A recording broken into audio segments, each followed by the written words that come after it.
Good evening, everyone. We're going to give it one more minute and then we'll start.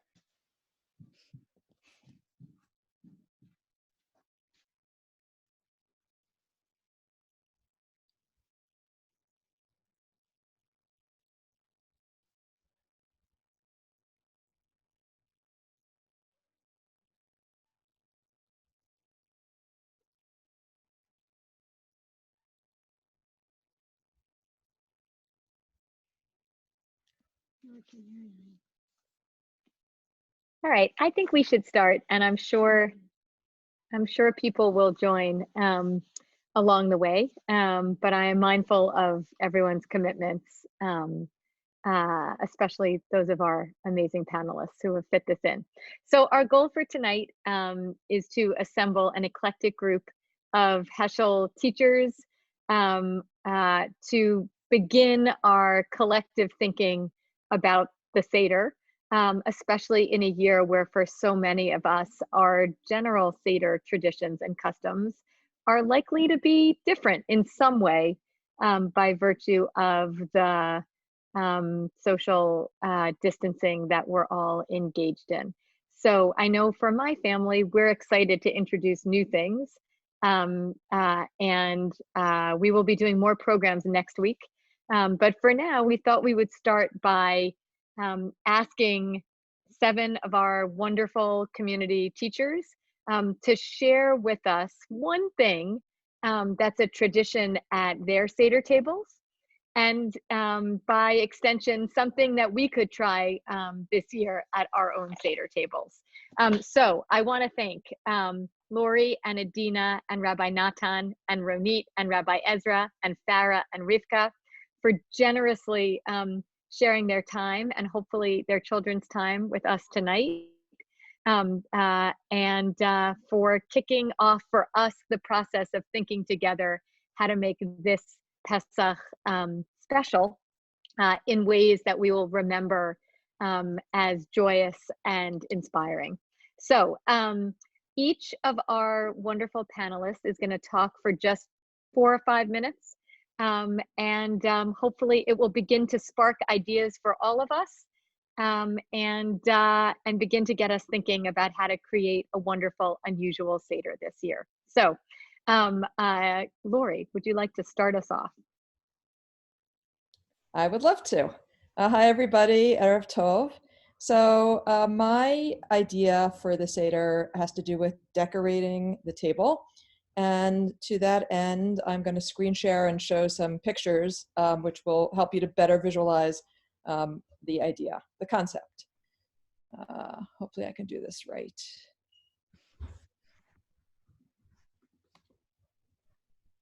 Okay, let's see. View, present, okay.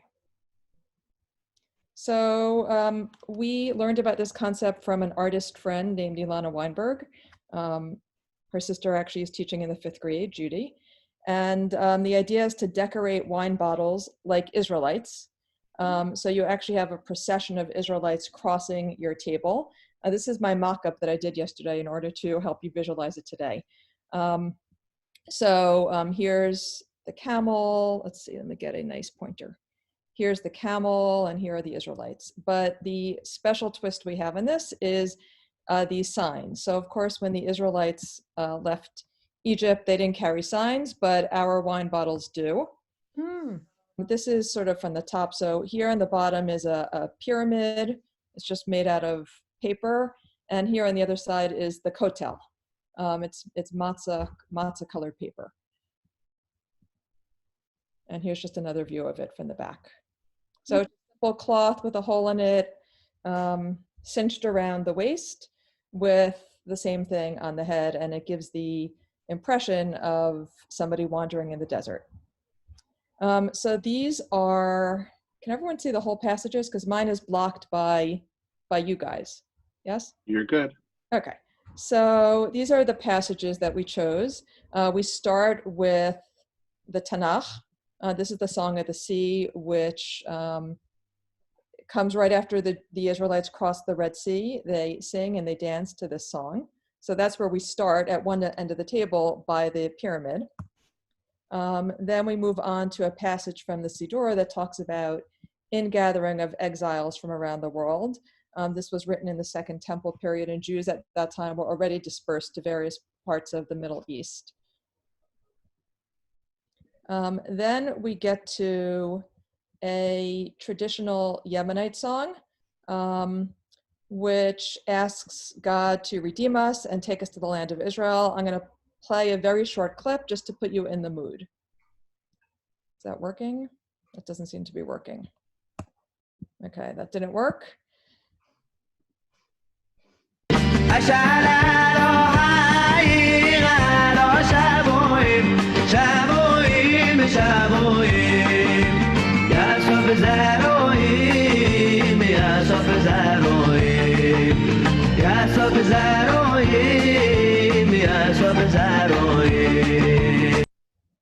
Okay, so the idea here is that wherever we come from nowadays, we all were in Egypt and we all passed through the Red Sea and we all made it through the desert to Israel. So we have this passage from a traditional Yemenite song here, and then another passage from a song about the Ethiopian, the covert evacuation and aliyah of the Ethiopian Jews in 1984. This is a modern song. The song itself, I think, is from 1991, but it's referring to something that had happened a few years previously. And I'll play a short passage of that.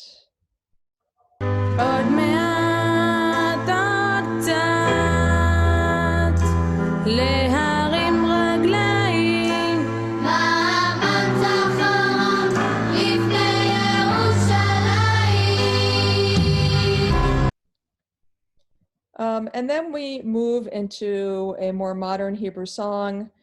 So with the modern Zionist message of I was born here and this is my home and this is the only place for me. And after 2,000 years of wandering, after 2,000 years, our wandering is over.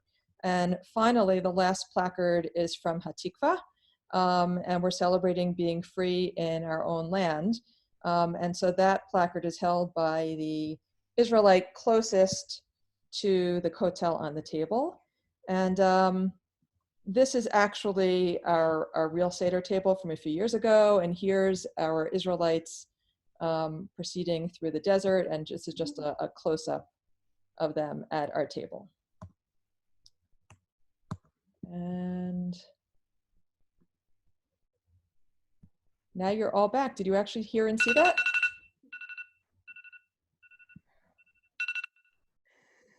Yeah, okay. Amazing. Okay, and my timer went off. That was my 5 minutes, so I'm good. Thank you, Lori. I should have said at the outset, Lori is the head of our middle school. Thank you so much. Next, Adina, one of our middle school teachers. You're up. Okay, thank you, Ariella. So Laura, that's a hard act to follow, but I will try my best. So I'm going to talk about something very different. I'm just going to share my screen with you guys. So one of my favorite things at the Seder is Haroset. So actually growing up in Israel, I grew up in Israel until I came to Heschel 5 years ago, and I actually never had, until I met my husband, I never had a Seder at home. I would always do a Seder with my family at a hotel. My father is a cantor, and he would run the Seder for the entire hotel, a communal Seder for 300, 500 people every year, and we would help him out. And it's kind of like doing any kind of event that you have at Heschel for families, but these are Israeli families who wouldn't have a Seder at home ordinarily, and they wouldn't maybe do a Seder, and so they come to the hotel, and my father would do the Seder for them. And then only when I met my husband, I discovered that not everyone does a Seder like that, and that some people have a Seder at home and there's just family there, and it's very kind of small, and there's no waiters walking around, and there's not a million people. And it was a very fun experience to suddenly be at my husband's house for a Seder. And then when it came time for the Haroset with his family, it blew my mind. It was the most amazing Haroset I ever had. I will shortly share the recipe with you. And it made me really feel that this is something that is special, and that I want to continue on the tradition in my family of having this kind of Haroset. And if in the hotel growing up, you know, you would have to run around and kind of find a little bit of Haroset on some Seder plate, and there wasn't enough to have so much of it. It was kind of just for show. My husband's family, total opposite, right? They make an abundance of Haroset, and you basically have it every single day for every single meal for the entire week of Pesach. So when you think about the Haroset as part of the Seder, there's something a little bit strange about it, because everything else at the Seder has a lot of meaning that's kind of explained in the Seder itself, in the Haggadah, and the Haroset has absolutely no explanation in the Haggadah. We're just told that we're supposed to have it, make it like a sandwich with the maror, with the matzah, no explanation of why. And so if we try to think about what is the meaning behind this Haroset, besides it being delicious, is if you look in the Mishnah, which is the first time that it's mentioned, there's just a debate there between the rabbis, is it a mitzvah or not, right? Is this a mitzvah? Is this something you have to do? Is it something that's just a tradition? And they go into this whole debate. But that doesn't get us any further in understanding what it really is. And then in the Gemara, following that, they get a little bit deeper and they talk about what does the word mean? What is it from? It's from the word cheres, which is like clay. So this is perhaps the meaning behind it that a lot of you might be familiar with, that it's like the clay that was used in between the bricks to build what the Jews were building as slaves in Egypt. And that's why, to remember that they worked hard and that they were building, we're eating the Haroset, which makes sense for the maror. But again, Haroset is delicious and sweet, so we're remembering that they worked really hard in building by eating something really mushy and sweet with dates and stuff. Still a little bit strange to me. But if you keep reading, there's a bit of a deeper meaning. And it says there that this could also come, the deeper meaning might also be from some traditions that the Midrash talks about that were back in Egypt. And the next explanation, what I love about it is it's kind of like a recipe. And again, I'll share my recipe momentarily. I know that's what you really want to hear. But it gives you a list of the different fruits that are in Haroset. Sometimes people use apples, dates, maybe figs, some wine, things like that. And it's all things that come from a book in the Tanakh, the Song of Songs. And those are the things that you would put into the Haroset. Of course, it has to be something from Tanakh, because I love Tanakh. But in Song of Songs, it talks about apple trees. And there's a very, very famous pasuk there about apple trees. And the Midrash goes on to continue to say that in Egypt, times were really, really tough. Things were bad for the Jews.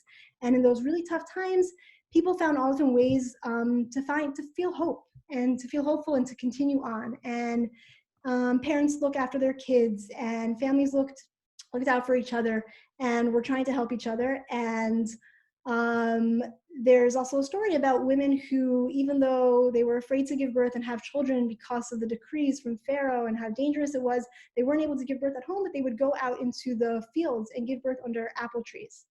And to remember those apple trees and that hope that the people had, that husbands and wives took care of each other, and even though things were tough, they always had this hope that things will get better. To remember that, we have the apples and all different fruits inside the Haroset. And they even say that it's good to have the Haroset after the maror, because the maror can be so bitter and there can be something so terrible in your mouth that you just want to have the Haroset afterwards. And so really the sour and then the sweet really resonated with me, especially this year where, when things are tough, when things are not what we want them to be, we can still have hope, and we can still put as much Haroset as we can into our Pesach, and have it for every single meal for the whole week of Pesach. So here is my recipe. We do apples. You can chop them, you can grate them, you can use a blender, whatever you have. Dates, you want to take off the peel, you got to put them in some warm water to take off the peel. Walnuts, you chop them up, you add some raisins, add a little bit of wine, a little bit of cinnamon, mix it all together, and you have a very simple Haroset. You can make it with your kids. I hope to make it with my son Gabi, who's 2, and really enjoy that kind of process of getting all messy. But throughout it, really remembering that we're bringing in all this hope and all this sweetness into our Seder, into our Pesach. And I hope that you guys will enjoy your Haroset at your Seder. Thank you, Adina. And we will post this recipe on our hub so that we can all benefit from that. Thank you. Next up, we have Rabbi Natan, a member of our high school Limudei Kodesh department, our 12th grade dean, and our high school dean of students. Hey, thank you, Ariella. Oh, I think, Adina, we need you to unshare your screen. Sorry. That's okay. I don't have any visual aids, so we could look at the recipe the whole time. That's fine. Anyway, I wanted to share 2 ideas tonight.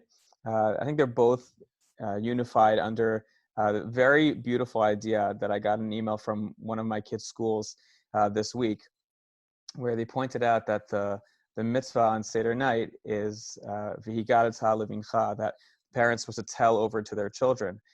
So the principal of their school pointed out that we often turn the Seder into our children telling us.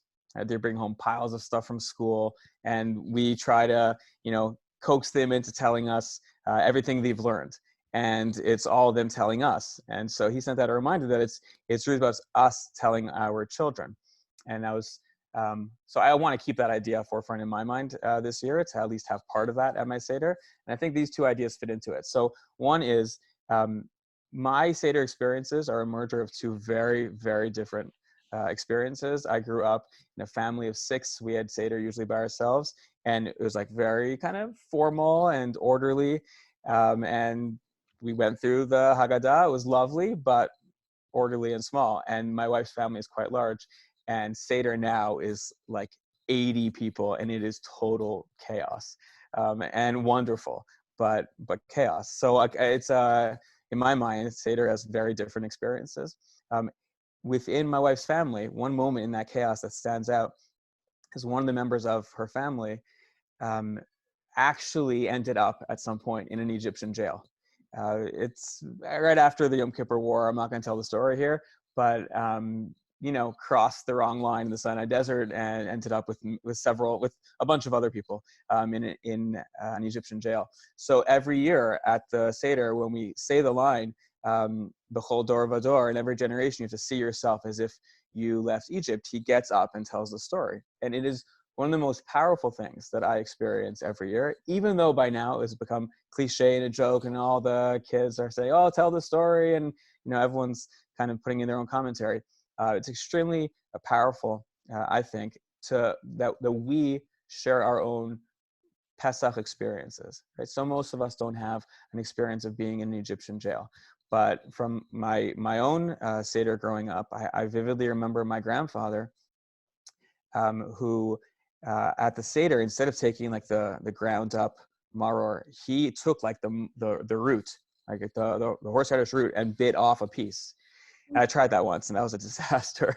And because I didn't understand what it was, and I asked him, like, why, and he said, well, he lost a lot of his taste buds in the concentration camps. So the only way he could elicit real taste of maror is actually eating the root.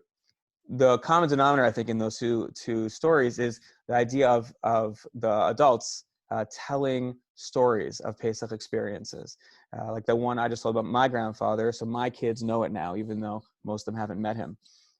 And those stories live on. And I think that's a very powerful aspect of the Seder, where we not just tell the Exodus story, but our own personal Seder stories within it. So that's one. And number two, a tradition I heard about this tradition many, many years ago, and only started doing it about 5 years ago, which is in the goal of trying to also, tell our children the story, buy a new Haggadah every single year. So again, I heard that years ago. I started about 5 years ago, and I love this tradition because every year, of course, I have my favorite things highlighted in every Haggadah, but every year I'm looking at something new. Hopefully it'll happen this year as well. I have to go online and order something. So like 3 years ago, I got the Rabbi Jonathan Sachs Haggadah, which is unbelievable. Last year, I got the Erica Brown Haggadah. I think it's called Seder Talk, which is fascinating. Last year, I bought this Haggadah, which is called the Seder Night by Rabbi Yosef Tzvi Rimon. He's a rabbi in Israel. It's got multiple volumes. One is kid-based, and one is more like academic-based, and one is just insights on the Haggadah.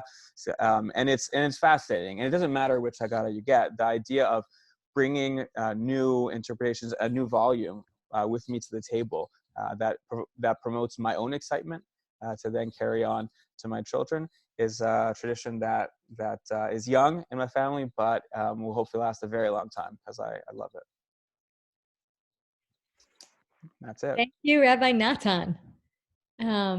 Next, we have Ronit, one of our amazing kindergarten teachers, and her lovely assistants. Yeah. Exactly, by her side. Please excuse any interruptions by my, as Ariel said, my assistant. You're encouraged.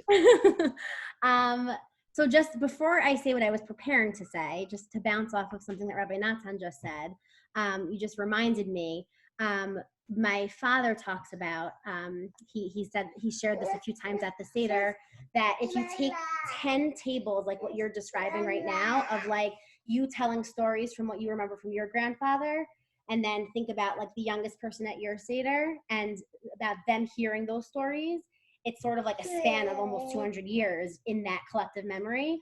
And if you take just 10 of those tables of 200 years of collective memory, you get all the way back to Yetziat Mitzrayim. So it's just an unbelievable way to think about how like we really are not that far away from it. If you think of it in terms of like thinking of stories that you remember from your grandfather telling you from his grandfather, and all the way back to the times that we were slaves in Egypt. That's not what I was preparing to say, but you reminded me of that. Something that my family does that I think is unique to my family is right before Dayenu, when we're up to the Magid portion, the time that we're telling the story in the Haggadah and the Seder, there's a whole like long description of how many plagues there actually were. And there's a debate between a few different rabbis. I'm not going to read it right now, but there's a debate between a few different rabbis of how many plagues there were. And one said, Rabbi Yossi Galili says there's actually 50 plagues, and somebody else says there's actually 200 plagues. Like, no, it wasn't 10. It was 200 on the sea and 200 on the land. And I'm totally misquoting the numbers, but it's a whole conversation about how many plagues there actually were. Say hi to Kira, everybody, and Leo. So every year, after we read all that description of how many plagues there were, because according to all of these rabbis, it was way more than 10. Somebody at the table, and my parents' Seder this year, we might not make it there, but we'll have a planted question of, why are we making it seem like there were more than 10 plagues? Who cares? Like, let's just say there were 10 plagues. That's what it says in the Torah. Why are we making it more and more and more and more and more? And then in unison, all around the table, we all answer, Kol hamachala asher samti b'Mitzrayim lo asim alecha, which means all of the afflictions that God gave to the Egyptians in Egypt will never be inflicted on the Jewish people in the future. So obviously we're going to want it to be more and more and more, because then it's more things that will never happen to us or happen in the world again. And then right after that, like clockwork, as soon as we say that in unison, we do what we call the Seder wave. And I mean, honestly, I think there's not much meaning behind it other than it's fun, and we want to make the Seder as fun and enjoyable for kids as possible. But you can, let's make it meaningful. It's to symbolize the Yam Suf and the splitting of the Red Sea, right as Yetziat Mitzrayim. It's to symbolize the splitting of the Red Sea and all the waves of the sea. But we do a Seder wave, which for those who don't know what a wave is, it's one person goes like that, and then the person next to them goes like that, and then goes all the way around the table. Sometimes we do it back and forth. In my Zoom teaching the last few weeks, I've noticed that you cannot do singing on Zoom. It just doesn't work to sing together. But maybe we can do a wave together. So for anybody whose video is on the count of 3, we're going to try a Pelkovitz family Seder wave. All right, 1, 2, 3, woo! Awesome. And that is my family tradition. Thank you, Ronit. And thank you, Kira and Leo. That was excellent. Next, we have Rabbi Ezra, a member of our high school Limudei Kodesh department, and his assistants also, who you can introduce. You have to unmute. There you go. Everyone hears me now? Mm-hmm. All right, at this point, we only have one lovely assistant still awake, my oldest, Tamar. Tamar, you want to say hi? Hi, everybody. So Tamar's in 1st grade. And I'm going to mention 2 ideas that really have one common thread, which is the idea of having all the items, the Seder Plate, the Haggadot, sort of individualized per participant. So my mom had this idea. My mom is a veteran elementary school teacher. She had this idea so far back that I don't ever remember Seder being done otherwise. And I was shocked to learn that most people don't do it this way. That instead of one big Seder plate in the middle, that's the official authorized sanctioned Seder plate, every child has their own Seder plate. We all make them in nursery school anyway, so they're there. And my mom would make sure that we don't actually have the proper amounts of maror, Haroset. Each one of us would have our own 3 matzahs as well. They weren't all like hand shmura because that's crazy expensive. But we all had like our matzah plate next to us also. And it was a way that all of us from a very young age, we wanted to pay attention, because if it was time to uncover the matzahs, every single one of us had to do it, or else we're going to be the one who looks bad when all our siblings uncover their matzahs and we messed up. So that was something that I grew up with, and we now do it with our kids. It's probably the first year we're going to have a Seder that we're hosting and my mom's not at, but we intend to carry on that tradition. In addition, this wasn't like a formal tradition we did, but I just started noticing this would happen. My family itself is sort of mixed Sephardic and Ashkenazic. I have a Moroccan grandmother married to an American, but originally from a Ukrainian family grandfather. I'm married to a Persian. And so naturally, when we all take the Haggadah with the text we're most comfortable with, at some point you notice that there are discrepancies in the text. I'll mention one particular one here. This Haggadah in Sefaria is the standard Ashkenazic text. So it says a line that Rabbi Natan, I think, mentioned earlier, that in every generation, persons are obligated to, we have to see ourselves as if we left Egypt. And the word lir'ot means to see. So we're trying to imagine ourselves, conceive of ourselves as if we left Egypt. First year after getting married, that I went to my in-laws for a Seder, I got really excited when I saw their, Hebrew Farsi Haggadot.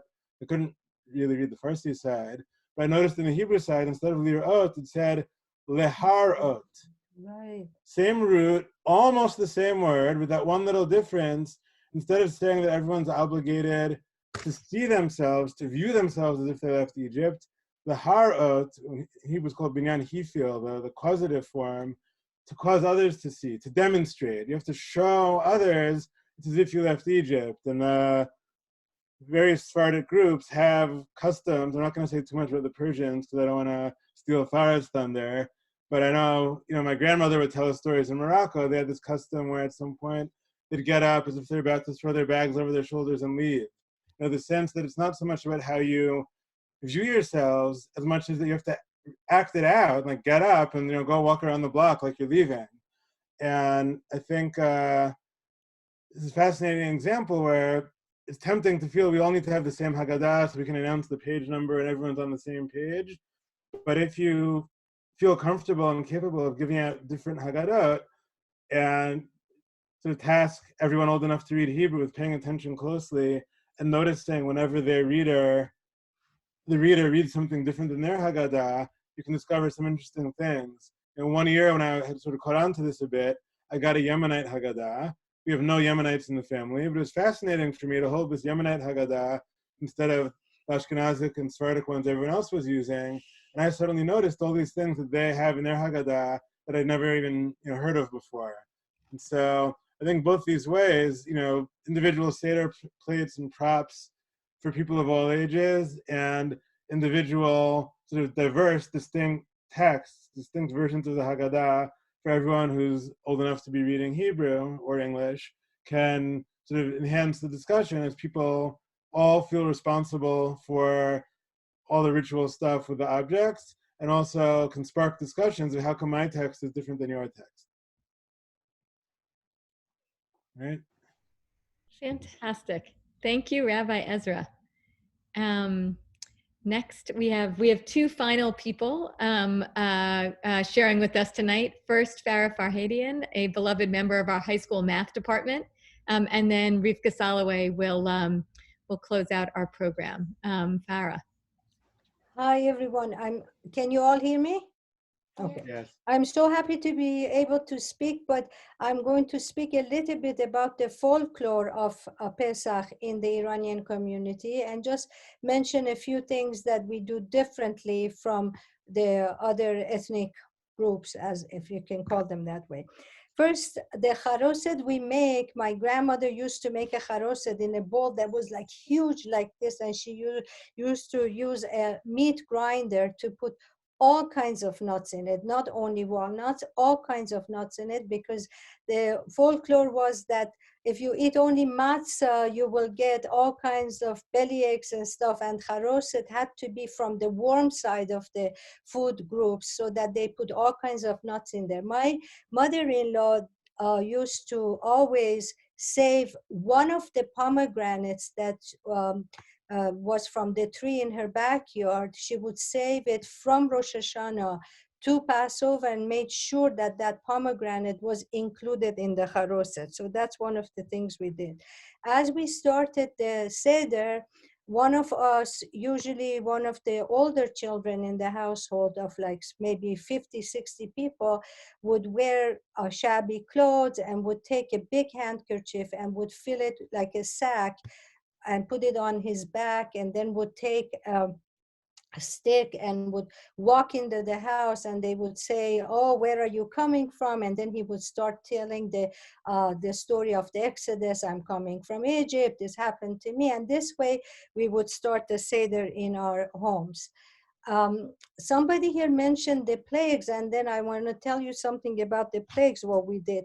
After we recited the 10 plagues, we for sure, before, we covered the table with another tablecloth, which means we covered the entire table. People held another tablecloth over the items on the table, and one person poured the wine slowly into a cup. As they said, the 10 plagues, you were not supposed to see anything on the table, because it was meant, they said, if you look at the table when this is being poured, you may get sick or something like that. The bowls that we poured the little bit of the wine in it, the 10 drops of wine, were never disposed in the house. After the Seder was finished, we would go open our door and we would take that bowl and throw the contents of it outside the house, again to ward off bad eye and bad so nothing evil would happen to us. I know that the next folklore stuff that the Iranians do, you probably all know about it. It's when we take the scallions and we hit each other when we say Dayenu. I think it has to, the scallion is probably resembling the whipping that the Israelites got from the Egyptians when they were in Egypt. So when they were slaves in Egypt, they got whipped by that. But so those things probably are in many, many other Middle Eastern communities. But one thing that is special to my family, and I was speaking with Rabbi Ezra. Rabbi Ezra is so interesting. When you read that Bechol Dor Vador, the next paragraph has the word that I'm looking for. So if you don't mind showing it, because I don't have a Haggadah on me. So if the next paragraph is the word that I'm looking for, if you can show it. If not, I'll just say what it says. So right here, it says lefikach. Do you see it says lefikach right there? So apparently in my mother's family, because they thought that they're like, they're different because they all spoke French, they tried to mimic the word that is for pinching in French. And the word for pinching in French is like piqué. And piqué, if you look at le picach, piqué, but in Farsi, it also means to pinch somebody like this. So as soon as anybody would, like people by this time of the Seder, they're probably half of the participants are dozing off. So everyone would go to the next person by them and would pinch them and would say, Lepikach anachnu chayavim lehodot. So I'm now asking you to all go to yourself and do lepikach, but when you have the Seder with your families, do a lepikach, and then everybody will wake up, and then you can read the rest of the Seder. Enjoy Chag Sameach. Thank you, Farah. That was wonderful. And last for our evening is Rivka Soloway.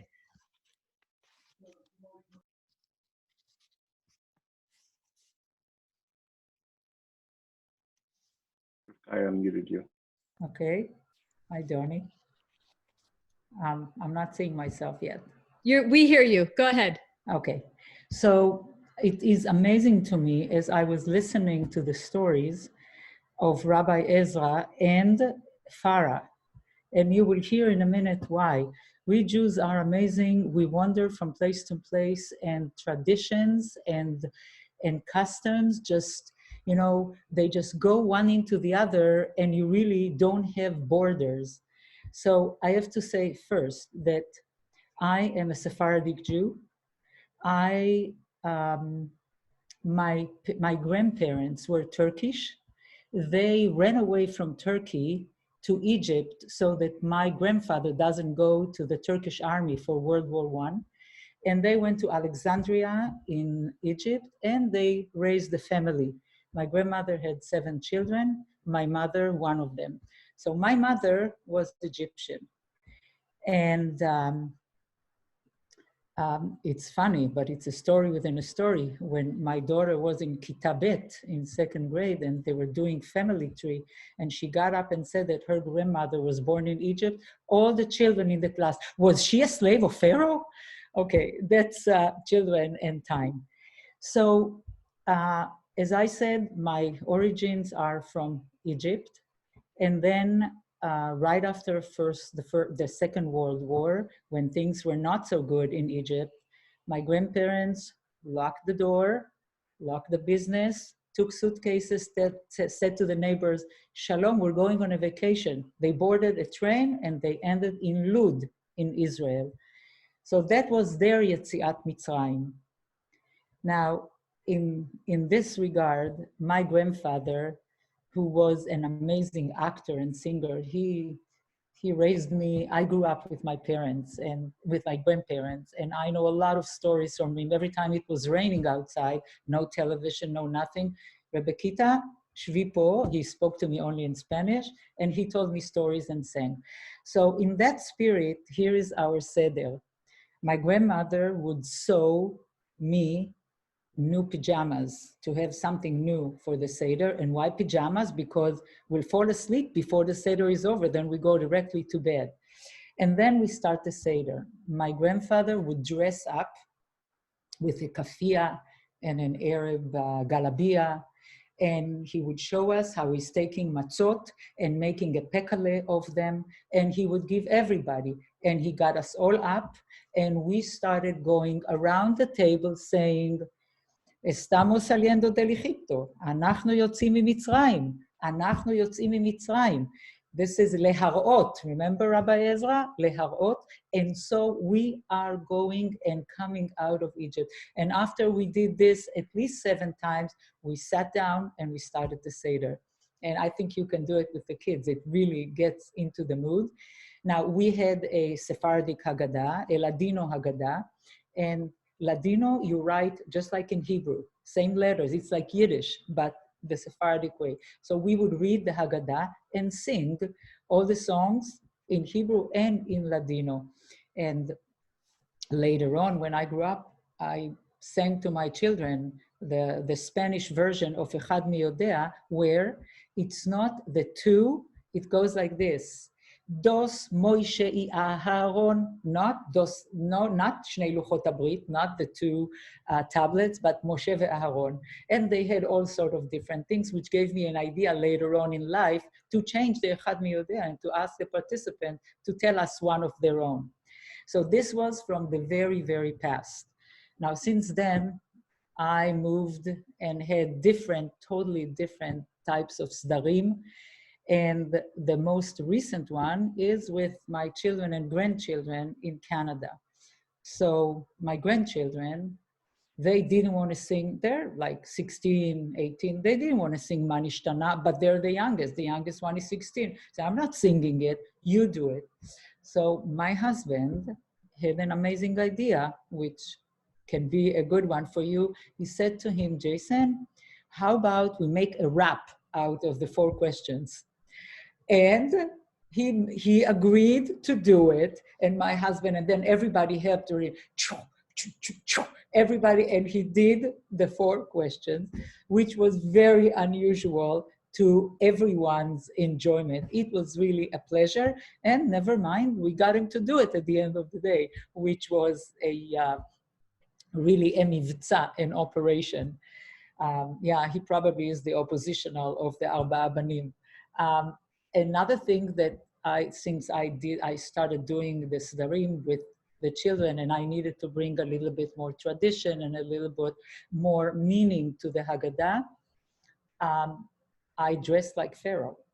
I myself became my grandfather. I had this hat, and I was Pharaoh. And I prepared plagues, and that was their favorite part every year.